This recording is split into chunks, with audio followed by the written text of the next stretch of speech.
అరే రే అసలు ముచ్చటనే మర్చిపోయినా. ఇక పొద్దుగాల సరే గిదే రామకథ నడుస్తున్నది. ఏ టీవీ ఓపెన్ చేసినా ఇక మన టీవీలో చూడుండి ముచ్చట.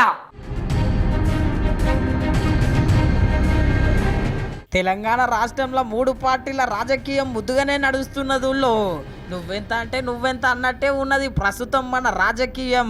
ఇవాళ సిరిసిల్లలో మీటింగ్ పెట్టిండు కేటీఆర్ సారు. బండి సంజయ్ సారు బాగా మాట్లాడుతున్నాడు. ఆయన బాధ ఏంది అని చెప్పి ఓ గీ తీరులు అరుచుకున్నాడు. మళ్ళా ఆయన ఏం మాట్లాడుతారో ఆయనకే తెలియాలి, మనకైతే అర్థం కాదు. అన్నా ఇవాళ ఏం వారం అన్నా, అన్నా రేపేం వారం అన్నా, ఇవాళ ఏం దేవుడు అన్నా రేపేం దేవుడు అన్నా, అది తప్పు ఇంకోటి తెలియదు. పార్లమెంట్ మెంబర్ అంటూ ఏం చేయాలన్నా, పోవాలి పార్లమెంట్ లో.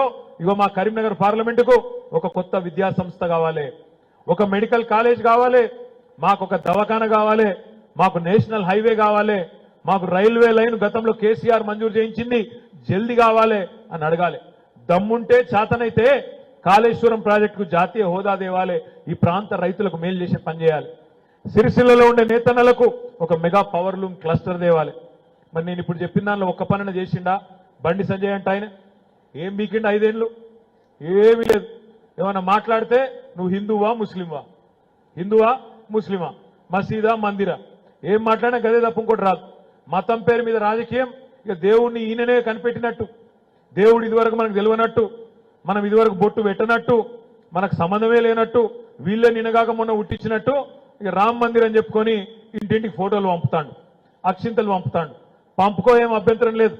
ఎంపీ గారు మీకు అంతగానం షోకుంటే, ధర్మం కోసం ప్రచారం చేసేది నిజంగానే అంత షోకుంటే మఠం పెట్టుకో, సన్యాసాశ్రమం తీసుకో, బ్రహ్మాండంగా ధర్మం కోసం ప్రచారం చేయి.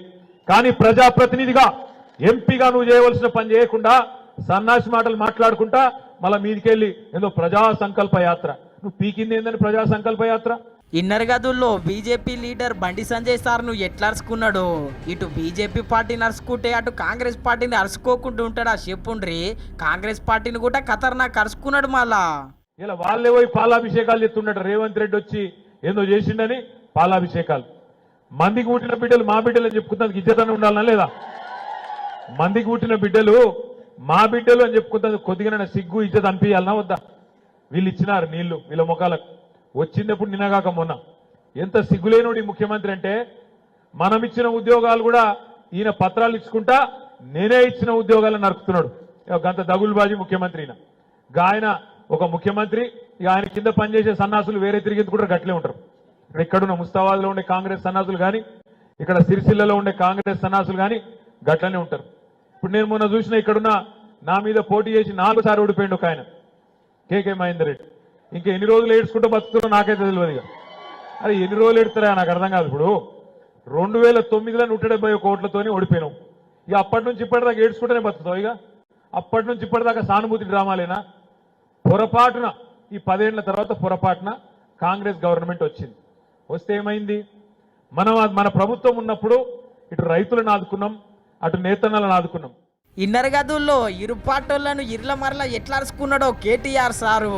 చూడాలి మరి కేటీఆర్ సారు గింతగానం మాట్లాడుతున్నాడు కానీ ఎంతగానం సీట్లు గెలుస్తాడో ఏమో.